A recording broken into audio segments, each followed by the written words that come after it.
Bonjour tout le monde, je suis vraiment ravie de vous retrouver encore une fois pour notre petit live du mercredi midi, heure du Québec et 18h pour les gens de l'Europe. Je vous salue tous, chacun, chacune. Ça me fait vraiment plaisir de vous retrouver parce qu'aujourd'hui j'ai un sujet qui me tient à cœur en fait, c'est la bienveillance. Et puis je l'ai lié au chapitre 23. Je vais vous partager tout de suite d'entrée de jeu le titre « M'ouvrir à la bienveillance et au pardon, le remède à la rancune ». Et je cite Bouddha qui dit « Rester dans la colère ou le ressentiment pour vouloir faire mal à l'autre et se venger, c'est s'empoisonner soi-même, ce que j'ai déjà fait à titre d'humain. » Alors maintenant, j'ai des outils pour basculer en fait vers la paix, retrouver ma paix lorsque j'ai une situation ou un événement ou une relation qui vient faire miroir et qui interpelle mon petit côté, je dirais, guerrière, mon ego qui voudrait déclencher la guerre. Alors, c'est pour ça que je voulais, d'entrée de jeu, bifurquer vraiment, me diriger plutôt vers l'angle, le grand angle de la bienveillance en lien avec ce chapitre-là. J'ai plein d'outils d'ailleurs dans le chapitre 23. Là, je refais la relecture moi-même, puis j'en suis très fière, pour nous aider justement à être en relation, parce que c'est ça aussi qui appelle au niveau de la pacification, hein, l'inverse du conflit, qui nous invite à la bienveillance et à réussir en fait à se connecter à soi et à l'autre.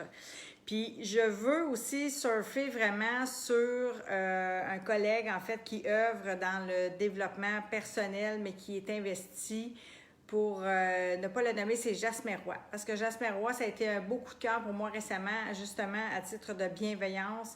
Il nous a qualifiés et je suis d'accord avec ça, d'analphabète relationnel et émotionnel.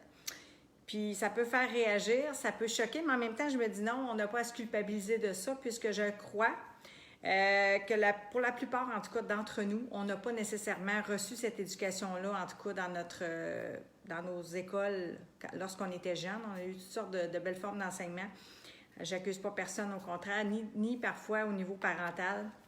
Et je sais comment nos parents sont pleins de belles intentions, pleins d'amour et désirent nous transmettre un maximum d'outils pour bien cheminer dans la vie. Mais quand je regarde ma propre relation, puis quand je fais le constat un peu des relations qui m'entourent, des témoignages que je reçois de vous, chers lecteurs, mais des amis, de la famille, des gens proches de moi, je le fais le constat que c'est vrai que nous pouvons nous qualifier pour la plupart d'entre nous d'analphabètes relationnels et émotionnels.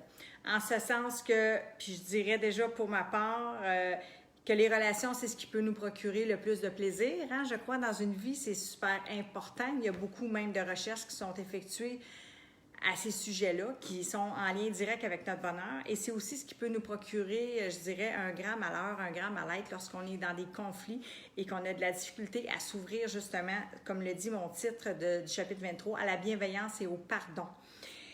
Alors, c'est pour ça que j'avais envie d'en parler aujourd'hui. J'avais envie de partager mes réflexions, mais de vous partager aussi des pièges souvent dans lesquels on tombe et des clés d'accès justement à cette bienveillance-là pour pouvoir la pratiquer. Alors, vu qu'on pourrait dire qu'on n'a pas reçu nécessairement les enseignements dans notre enfance, mais maintenant, en tant qu'adulte, je me dis, lorsqu'il se manifeste consciemment des choses dans notre vie, on a le choix, en fait, d'être responsable et créateur de notre vie pour émerger de ces souffrances-là, pour pacifier notre relation d'abord à nous-mêmes, hein, parce que c'est vrai que ça part vraiment en nous. Et je crois que le manifeste se fait dans le miroir pour vraiment nous amener cette vision-là de ce qu'on a à pacifier. Fait que pour moi, c'était ça, dans le fond, de dire que la compassion, quand on parle d'un regard bienveillant, qu'on parle de douceur, d'amour, d'essayer de comprendre, en fait, qui on est, mais de se comprendre va aussi nous amener à comprendre l'autre.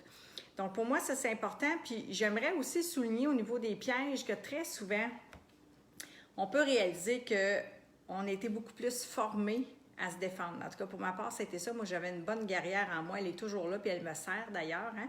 Quand je vous parle toujours de pacification, tant au niveau des ondes, c'est-à-dire d'accueillir ces côtés mal aimés-là de soi, bien, ils peuvent très bien nous servir de façon positive, lumineuse et constructive aussi. Fait que si je fais référence à ma guerrière, bien, je suis convaincue que ça va faire écho avec votre histoire de vie, en ce sens que on a appris à se défendre, on a appris à se battre. Puis pourquoi souvent, des fois, les peurs comme ça, le jugement, puis la croyance d'avoir à apprendre à faire face à l'adversité, puis à différents conflits qui vont se poser dans notre vie, c'est correct de s'y préparer, mais j'opterais plus du côté justement de l'amour, de la paix et de la bienveillance. Parce que pourquoi on juge? Très souvent, on va juger quelque chose qu'on ne connaît pas. Alors, c'est une invitation, dans le fond, parce qu'on a peur de ce qu'on ne connaît pas. Alors, c'est la raison pour laquelle on va juger. Alors que si on s'approche de ce qu'on ne connaît pas, pour essayer de comprendre, c'est là où est-ce que je veux en venir avec la bienveillance, pour essayer de mieux comprendre l'autre, de mieux comprendre la situation, ce qui se présente à nous, plutôt que de la juger, bien, ça va nous aider en fait à discerner, ça va nous aider à aller trouver des clés pour savoir vivre et être ensemble, des clés de connexion humaine, pour essayer de comprendre l'autre avec ses blessures à l'âme ou ses blessures à l'ego. Lorsqu'on est réactif, bien, de cette connexion-là d'amour, si je peux dire, de compassion puis de compréhension, hein, on s'en va vers l'autre dans une position d'ouverture et non pas de fermeture lorsqu'on est pris avec le discours de l'ego. Fait que c'est pour ça que je voulais vous emmener un peu cette nuance-là par rapport à ce que moi j'ai vécu et que je peux vivre encore, parce que des situations ou des prises de bec, des conflits, ils s'en manifestent encore dans ma vie. Mais maintenant, je ne reste pas pris là-dedans. Fait que c'est pour ça que la bienveillance a un rôle et je suis loin de dire que je suis un exemple de bienveillance, mais j'y travaille comme vous, je suis en chemin.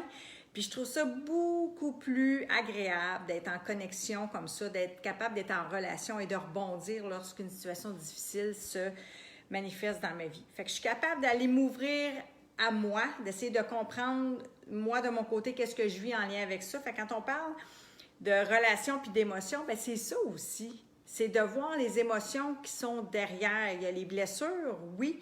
Et je tiens à mentionner que quand on blesse ou quand on est blessé, on blesse l'autre. On est toujours deux dans un conflit. Hein? J'aimais bien dire à la blague, il faut être deux. Ça prend deux ouvertures pour créer un courant d'air, je le dis dans mon livre. Mais c'est vrai, ça prend deux ouvertures pour créer un courant d'air, puis ça prend deux êtres aussi qui s'ouvrent au niveau du cœur pour vouloir faire la paix. Alors pour moi, c'est important de voir ça, de voir les pièges, comme je disais, tant au niveau de l'ego, de la fermeture, mais de la guerrière en soi. Comment est-ce qu'on s'est structuré, formé à des fois à être sur la défensive, hein, à savoir se défendre, bien d'aller peut-être tendre davantage vers ces clés d'accès, je dirais, à une paix beaucoup plus stable et durable, en tout cas, que quand il va surgir des événements difficiles dans votre vie, je vous jure que vous ne resterez pas là longtemps. Vous ne nourrirez pas cette colère qui, si elle est mal gérée, va se transformer en haine, ce qui est un poison complet pour vous et votre entourage. Vous allez être capable de rebondir beaucoup plus rapidement d'une situation comme ça. Vous allez aller chercher dans votre coffre à outils des outils que vous allez désirer mettre en application, mettre en pratique pour pouvoir revenir à la paix. C'est ce que je nous souhaite. Puis dans mon livre, j'en parle, je fais mention aussi des accords Toltec, les 4 accords, il y en a même un 5e. Je ne vais pas vous les nommer, mais je vous le dis, ils sont là. Le fameux Ho'oponopono aussi, en fait, qui nous invite à la responsabilité, à être créateur de notre vie. Mais de comprendre, puis je vais vous le noter en dessous de la vidéo, que vraiment, simplement d'être observateur de sa vie au lieu d'être juge de celle-ci. Juge de soi, envers soi, juge envers l'autre, juge envers une situation. Si on basculait davantage du côté de la bienveillance plutôt que de la malveillance, que je pourrais qualifier, l'un va être beaucoup plus au niveau du cœur, puis de l'ouverture, de la compassion, de la compréhension. Puis, je ne vous dis pas d'être d'accord, hein, parce que des fois, là, c'est correct. Ça, c'est important. On n'a pas à être d'accord avec quelqu'un. C'est pas nécessaire d'être d'accord pour être dans la compassion et dans la bienveillance. On peut être en désaccord et respecter l'autre, tout simplement. Fait que, bien, pour moi, ça, c'est important. Fait que pratiquer, là, ne serait-ce qu'à l'issue là, de ce petit live-là, de vous éveiller à cette bienveillance-là. Puis j'ai vraiment envie de vous dire de vous la diriger à vous-même. C'est par amour pour vous-même.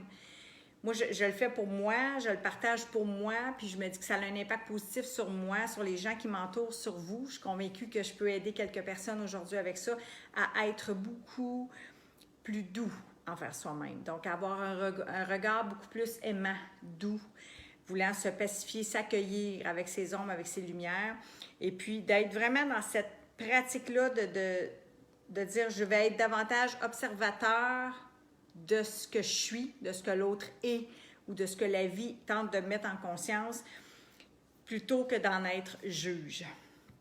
Repartez juste avec ça, vraiment, c'est ce que je vais vous mettre sous la vidéo, puis d'ouvrir vraiment sur aussi votre relation par rapport à vos émotions, ce que vous accueillez par rapport à tout ça. Parce qu'en fait, les émotions sont là pour nous renseigner, hein, pour nos besoins. Puis c'est pour ça, quand on est en relation, puis que les émotions sont déclenchées, que c'est des indicateurs, ils sont là vraiment pour nous renseigner qu'il y a quelque chose à entendre ici.